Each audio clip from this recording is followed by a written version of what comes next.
우리 다 같이 사도신경으로 신앙 고백하심으로 10월 23일 새벽 예배를 하나님께 드리겠습니다. 나는 전능하신 아버지 하나님 천지의 창조주를 믿습니다. 나는 그의 유일하신 아들 우리 주 예수 그리스도를 믿습니다. 그는 성령으로 잉태되어 동정녀 마리아에게서 나시고 본디오 빌라도에게 고난을 받아 십자가에 못 박혀 죽으시고 장사된 지 사흘 만에 죽은 자 가운데서 다시 살아나셨으며 하늘에 오르시어 전능하신 아버지 하나님 우편에 앉아 계시다가 거기로부터 살아있는 자와 죽은 자를 심판하러 오십니다. 나는 성령을 믿으며 거룩한 공교회와 성도의 교제와 죄를 용서받는 것과 몸의 부활과 영생을 믿습니다. 아멘.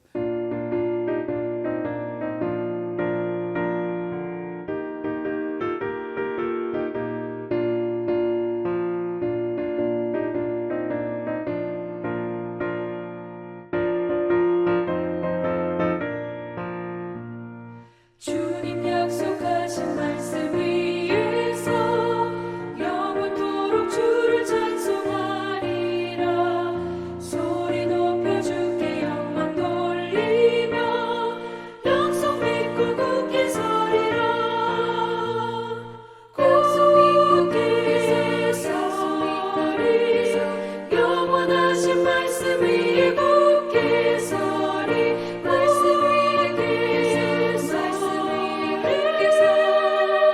그 말씀 위에 굳게 서리라. 주님 약속하신 말씀 위에서 세상 염려 내게 엄습할 때에 용감하게 힘써 싸워 이기며 약속 믿고 굳게 서리라.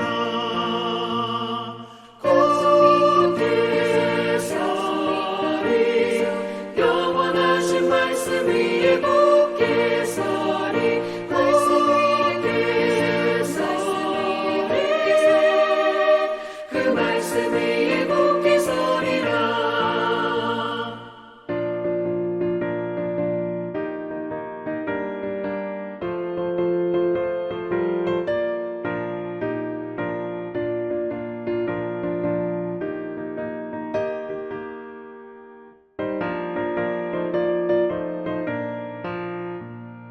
주님 약속하신 말씀 위에서 영원하신 주의 사랑을 믿고 성령으로 힘써 싸워 이기며 약속 믿고 굳게 서리라.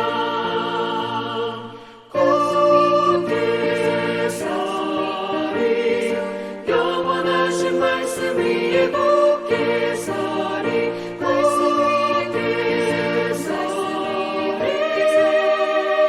그 말씀 위에 굳게 서리라.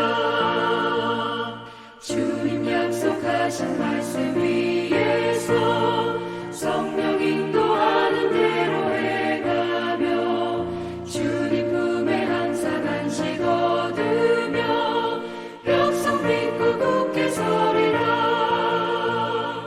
약속 믿고 굳게 서리 영원하신 말씀 위에 굳게 서리. 말씀 위에 굳게 서. 그 말씀 위에 굳게 서리라. 하나님 말씀 갈라디아서 3장 10절에서 18절 말씀입니다. 우리 한 목소리로 봉독합니다. 무릇 율법 행위에 속한 자들은 저주 아래에 있나니 기록된 바 누구든지 율법책에 기록된 대로 모든 일을 항상 행하지 아니하는 자는 저주 아래에 있는 자라 하였음이라. 또 하나님 앞에서 아무도 율법으로 말미암아 의롭게 되지 못할 것이 분명하니 이는 의인은 믿음으로 살리라 하였음이라. 율법은 믿음에서 난 것이 아니니 율법을 행하는 자는 그 가운데서 살리라 하였느니라. 그리스도께서 우리를 위하여 저주를 받은 바 되사 율법의 저주에서 우리를 속량하셨으니 기록된 바 나무에 달린 자마다 저주 아래에 있는 자라 하였음이라. 이는 그리스도 예수 안에서 아브라함의 복이 이방인에게 미치게 하고 또 우리로 하여금 믿음으로 말미암아 성령의 약속을 받게 하려 함이라. 형제들아, 내가 사람의 예대로 말하노니 사람의 언약이라도 정한 후에는 아무도 패하거나 더하거나 하지 못하느니라. 이 약속들은 아브라함과 그 자손에게 말씀하신 것인데 여럿을 가리켜 그 자손들이라 하지 아니하고 오직 한 사람을 가리켜 내 자손이라 하셨으니 곧 그리스도라. 내가 이것을 말하노니 하나님께서 미리 정하신 언약을 430년 후에 생긴 율법이 폐하게 하지 못하고 그 약속을 헛되게 하지 못하리라. 만일 그 유업이 율법에서 난 것이면 약속에서 난 것이 아니니라. 그러나 하나님이 약속으로 말미암아 아브라함에게 주신 것이라. 아멘. 네. 갈라디아서의 주제는 어떻게 우리가 의롭게 될 수 있는가. 의롭게 된다는 것은 구원을 받는다는 것과 직결되거든요. 그래서 어떻게 우리가 구원을 받을 수 있는가가 항상 이제 가장 큰 고민이고 주제였습니다. 그런데 이제 계속 갈라디아서 얘기하고 있는 것은 바울이 율법으로 의롭게 된 것이나 율법으로 구원받는 것이 아니라 오직 뭐로 구원받는다 그래요? 믿음으로 의롭게 되고 구원받는다, 그 얘기를 하고 있는 거죠. 우리는 이미 잘 알고 있는 거죠.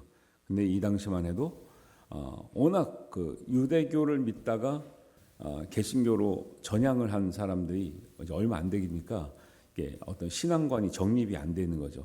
예수님께서 그렇게 말씀하셨던 믿음으로 네가 나음을 입고 믿음으로 구원받았느니라 했던 그 의미를 잘 모르고 믿었는데 자꾸 옛날로 돌아가고자 하는 이런 것들. 그 다음에 이 갈라디아 교회에서도 거짓 교사들이 들어왔든지 거기서 자체 발생했든지 잘못 가르치는 사람들이 있었다라는 거죠.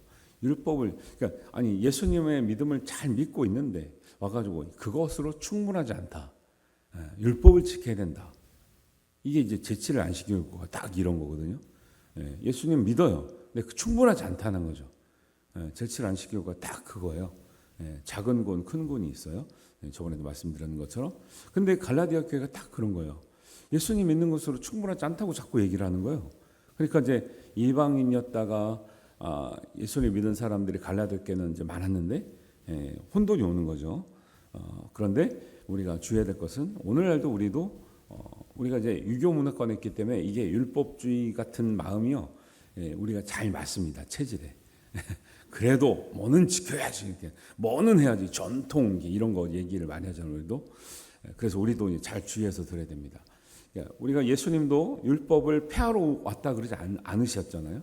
그러니까 율법 자체가 나쁜 게 아니죠. 근데 율법주의로 흐르는 건 나쁜 거예요. 율법주의가 뭐냐? 율법의 정신은 빼놓고 율법의 정신은 잃어버리고 겉으로 보여지는 율법의 행위가 강조된 거죠. 그래서 예수님도 내가 율법을 폐하러 왔다 그러지 않고 율법을 완성시키러 왔노라 했는데 왜 바울은 자꾸 율법으로 구원받지 못한다, 율법으로 의롭게 되지 않는다라고 말하는 걸까요? 그거는 그 잘못 가르치는 사람들이 율법주의적인 관점에서 가르쳤기 때문에 그래요. 율법이 가진 온전한 정신이 있는데 그것을 따라가면 문제가 없습니다. 그런데 겉으로 보여지는 행함을 강조하다 보면 믿음에서 오히려 멀어지는 격이 이렇게 된다는 거죠. 그래서 바울은 자신의 정체성을 항상 유대인들에게 공격을 받을 때마다 뭐라 그러냐면 나는 유대인으로서 길리기아 다소에서 났고 이 성에서 자라 가말리엘의 문화에서 우리 조상들의 율법의 엄한 교육을 받았고 오늘 너희 모든 사람처럼 하나님께 대하여 열심히 있는 자라. 내가 누구보다도 율법에 대해서 정통했고 훈련을 받았고 나도 율법을 엄청나게 지키던 사람이라는 거죠. 그런데 내가 예수님 알고 보니까 내가 지켰던 율법이 얼마나 그 율법의 정신은 빼놓고 우리가 겉으로 보여지는 것만을 지켜왔는지를 깨닫게 됐기 때문에 내가 다시는 율법의 행위를 강조하지 않고 율법의 온전한 정신은 예수님이 말한 믿음으로 구원받는다는 복음과 같다라는 것을 내가 깨달았기 때문에 이제는 행위로 의롭다함을 말하지 않고 오직 믿음으로 의롭게 되고 믿음으로 구원받는다는 것을 내가 말하는 것이고, 그 말씀이 오직 우리에게 구원을 주시는 하나님의 능력이 된다, 이렇게 말씀하고 있는 거죠. 할렐루야죠. 이게 정리를 제가 한 게 아니고 사도 바울이 명확하게 해주는 거죠. 그래서 그러면 야, 증거가 어디냐 이렇게 나올 거잖아요. 야, 증거가 어디냐?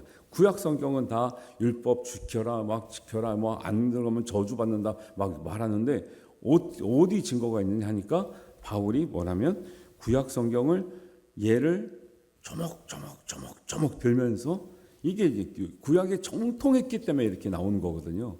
조목 들면서, 옛날에는 이게 저희는 설교 원고가 있잖아요. 그럼 바울 사도가 옛날에 전도가 될 때는 설교 이거 원고 들고 다녔냐는 거죠. 안 들고 다녔죠. 그런데 말하는 거 보니까 구약 성경이 지금 10절부터 18절까지요. 하나, 둘, 셋, 넷, 다섯 번에 그냥 구약의 성경에 있는 그 말씀이 원래 외우고 있던 거죠. 원래 다 알고 있던 거죠.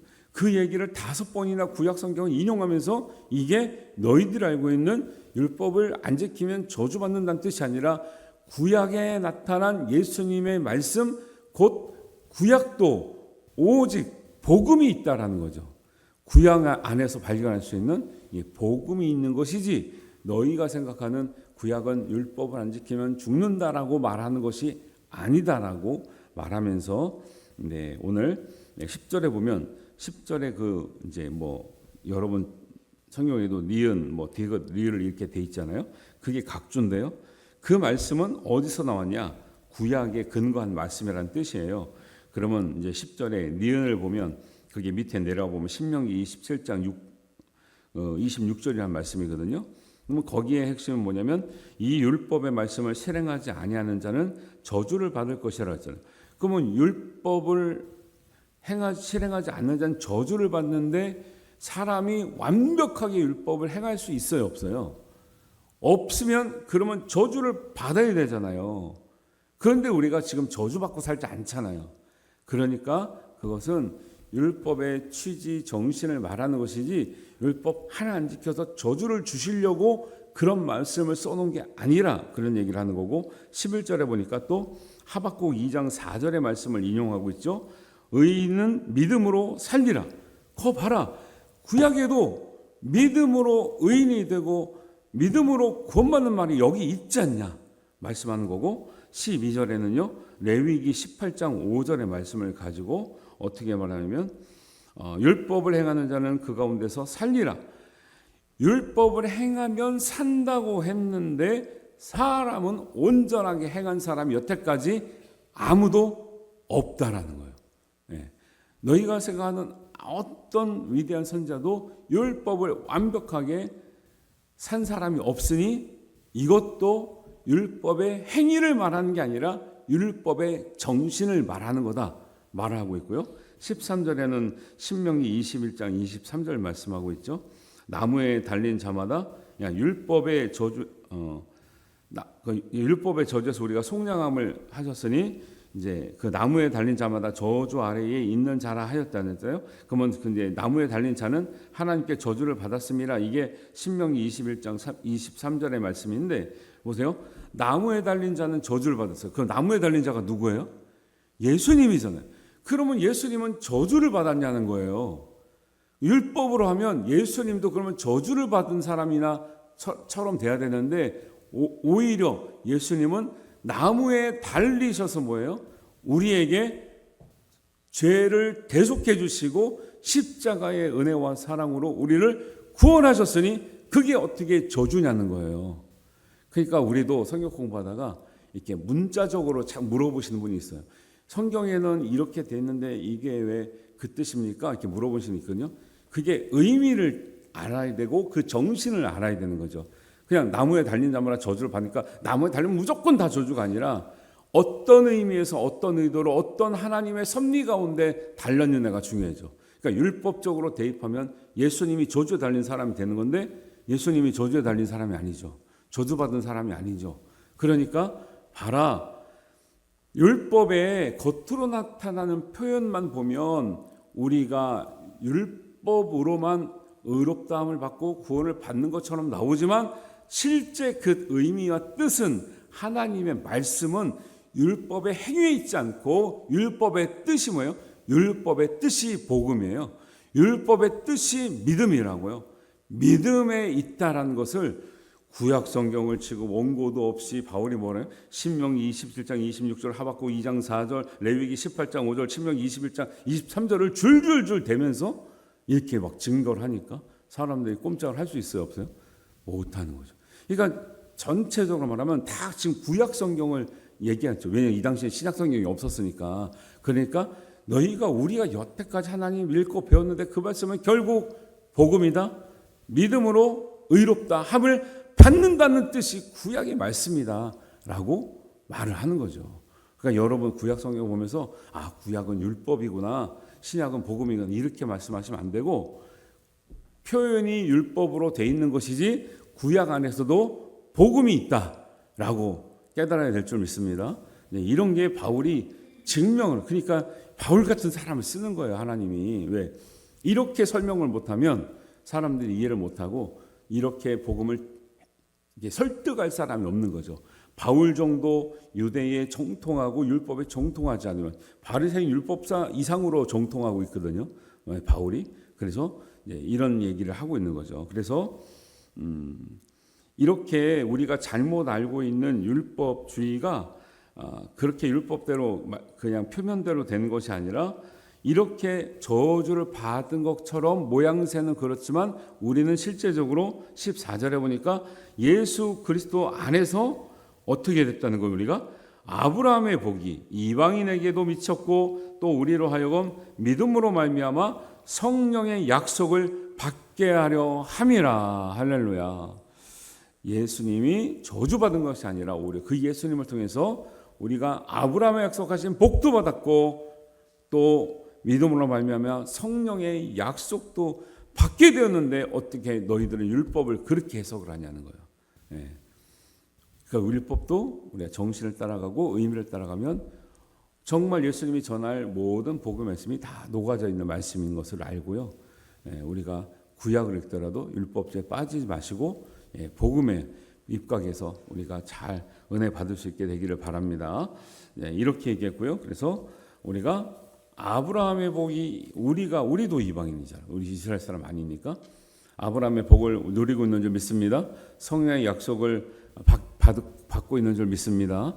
그런 말씀을 하고 있는 것이고요. 그다음에 15절 이하에 보면 사람도 그렇지 않냐, 약속하면 패하냐 안 패하냐. 사람도 정상적인 사람이라면 약속하면 약속을 지키는데 하나님이 아브라함이 약속한 것이 있는데 왜 그것이 아브라함이 먼저예요? 율법이 먼저예요? 아브라함이 먼저죠. 아브라함에게도 이방인까지 포함된 땅까지 아브라함에게 주겠다. 아브라함에게 준 복이 아브라함에게 믿음으로 말미암아 복을 얻고 의롭게 됐다고 했으면 아브라함에게 준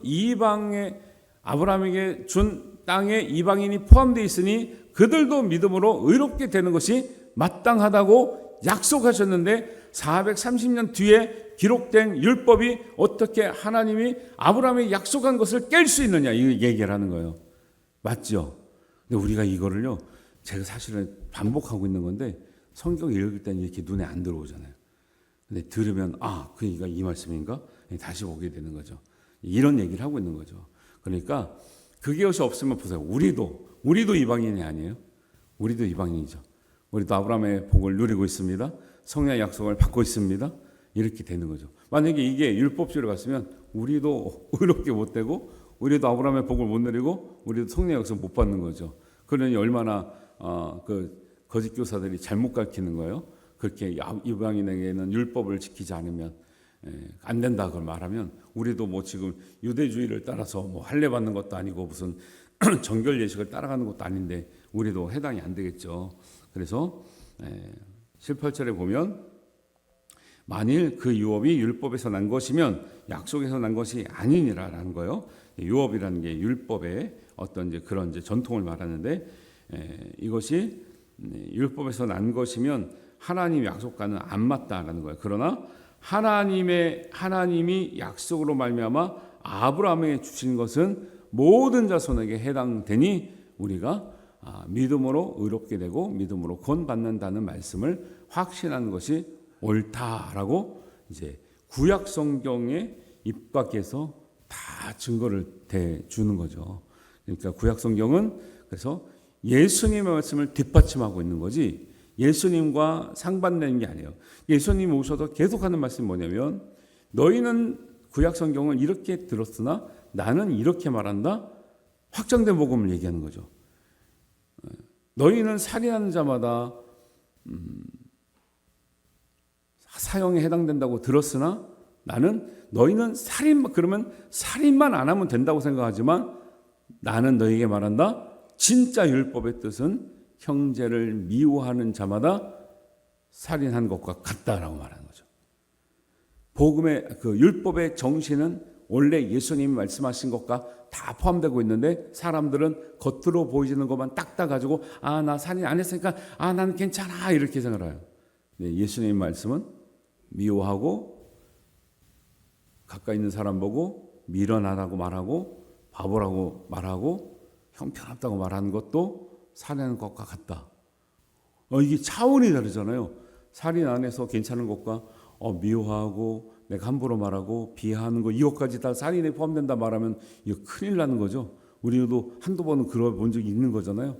그러니까 예수님의 말씀이 뭐냐면 너희들로 겉으로 보이는 율법을 따라가면 안 되고 그 율법이 가지고 있는 하나님의 근본 정신을 따라가지 않으면 너희들은 겉으로 지킨 것 같으나 하나도 지킨 사람이 없는 것과 같다라는 거.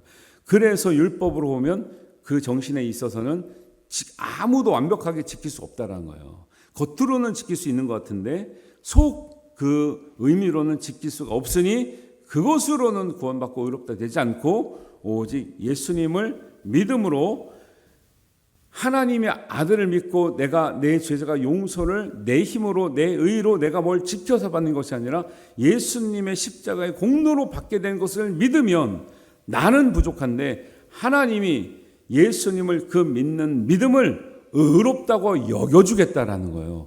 그게 이신칭의예요.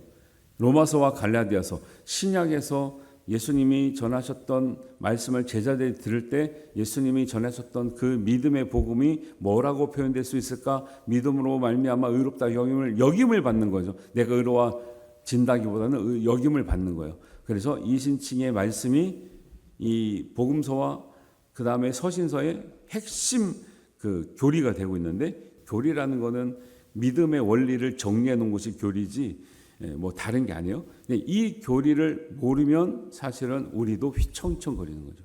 왜? 이단들이 엉뚱한 걸 가르쳐요. 거짓 교사나 적그리스도 같아요. 근데 우리가 믿는 것을 모르면 14만 4천 예를 들면 14만 4천 엄청난 강조하거든요. 이단들은 주로 건드리는 게 창세기하고 요한계시록을 건드리는 거예요. 중간 얘기는 잘 안 해요. 근데 창세기도 해석하기가 어렵고 계시록도 어려우니까 그 제일 어려운 부분만 딱 건드려서 바꿔놓으니까 전체가 다 바꿔지는 거예요. 14만 4천이면 막 강조 많이 하잖아요. 그게 선착순이에요. 뭐 무슨 순이냐고 그게. 그러니까 그게 잘못된 것으로 막 뭐 빨리 와라 자리가 몇 자리 남았다 뭐 14만 4천은 세상 모든 교회는 잘못됐고 우리만큼만 이 말도 안 되는 소리를 하는데도 사람들이 혹해 넘어가는 게 그 의미를 모르는 거죠. 숫자의 의미가 있는 게 아니란 말이에요.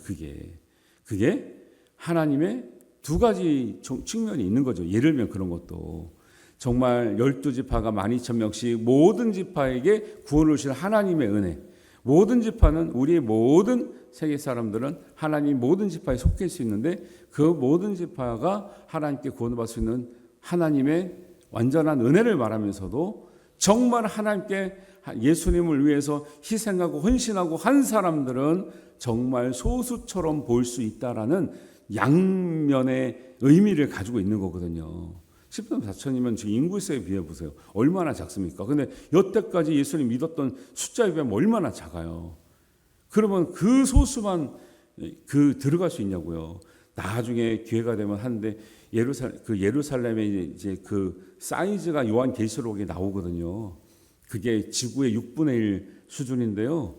층수로 보면요. 그게 만약에 예를 들면 그거를 제가 확신할 수 없지만 아파트식으로 만약에 아파트는 너무 좁잖아요, 이게. 근데 그거보다 한 3배, 4배 정도 높이 하면 굉장히 넓어 보이잖아요. 그 정도인데 만약에 이제 요한계시록에 나오는 그 정육면체에 그거를 만약에 아파트처럼 그렇게 했다. 그러면요. 지구 표면적의 한 지금 정확히 모르겠는데 수십 배에서 수백 배가 돼요. 그러면 지구에 지금 70억이 살아요? 바다 빼고 사는 거죠, 지금. 바다가 3분의 2예요. 3분의 2예요. 바다에서는 안 살잖아요. 땅에서는 그러면 온 땅에 다 사나요? 땅 중에서 3분의 1밖에 안 살아요, 사람이. 근데도 70억이 산단 말이에요.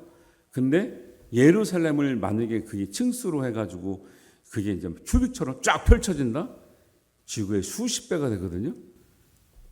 그게 14만 4천 명만 살는 그런 새 예루살렘이 아니란 말이에요, 그게. 그러니까 이거를 진짜 연구해서 이걸 제가 연구한 게 아니라 2000년 동안 학자들이 도대체 이 14만 4천의 의미가 뭘까? 2000년 동안 연구한 게 있는데 갑자기 튀어나와가지고 신학도 안 한 사람이 우리끼리만 그것만 이게 말이 되냐고요. 그러니까 이단이거든요. 어떻게 하나님께서 2000년 동안 수많은 신실한 교회에게 주셨던 말씀을 팽개치고 자기 혼자 깨달아가지고 자기 혼자 기도하다가 혼자 깨달은 걸 가지고 그 진리인 것처럼 말해가지고 우리끼리만 구원받는다 말하는 이렇게 파렴치가 어디 있습니까? 말도 안 되는 거죠. 예를 들면은 모든 구약의 말씀이나 신약의 말씀도 그래서 표면적으로 보지 말고 그 중심으로 봐야지 알게 된다라는 거. 근데 그 중심을 뭐냐면 그 성경을 처음부터 끝까지를 골고루 알아야 그게 보이지 한 부분만 봐가지고는 보이지가 않더라는 거예요. 그래서 여러분들을 성경 공부를 하고 그다음에 전체적으로 성경을 읽기를 하고 묵상을 하는 것이 중요하다는 말씀. 우리도 잘못하면 율법주의에 빠질 수도 있다. 그런데 율법은 복음을 뒷받침하고 복음을 말씀하고 있는 거지 결코 겉으로 보여주는 행위로 구원받을 수 있다는 얘기를 하는 것이 아니라는 것을 이제 강조하고 있어요. 갈라디아 교인들이 그것 때문에 어려웠거든요. 우리도 율법주의 때문에 어려운 건 아니지만 다른 것 때문에 많이 어려워요. 지금 한국 교회나 현실들이. 그래서 여러분 말씀을 보고 이렇게 분별력 있는 말씀을 가지고 아브라함에게 주셨던 복을 누리시길 바랍니다. 약속하신 성령을 받기를 원합니다. 이런 은혜가 여러분과 함께 하시기를 주님의 이름으로 축원합니다. 예, 기도합니다. 하나님 아버지 은혜를 감사합니다. 우리에게 하나님 율법이 아니라 믿음으로 말미암아 구원받는다는 말씀을 오늘 배웠습니다. 하나님 이 말씀의 의미를 마음 깊이 새기고 하나님 오직 예수 안에서 아브라함이 약속하셨던 복을 우리도 누리게 하시고 또 성령의 약속을 받게 하셔서 오직 믿음으로 하나님 앞에 나아가며 담대함으로 나가고 우리가 하나님 은혜 가운데 살 수 있는 하나님 아버지의 믿음 되게 하여 주시옵소서. 오늘 기도하는 모든 성도들에게 이 믿음으로 우리의 문제를 풀어나가며 하나님의 응답을 받으며 하나님께 담대히 살아갈 수 있는 은혜를 허락하여 주시옵소서. 감사드리오며 예수님의 이름으로 기도하옵나이다. 아멘. 하늘에 계신 우리 아버지 거룩하게 하시며 아버지의 나라가 오게 하시며 아버지의 뜻이 하늘에서와 같이 땅에서도 이루어지게 하소서. 오늘 우리에게 일용할 양식을 주시고 용서하여 준 것 같이 우리 죄를 용서하여 주시고 우리를 시험에 빠지지 않게 하시고 악에서 구하소서. 나라와 권능과 영광이 영원히 아버지의 것입니다. 아멘.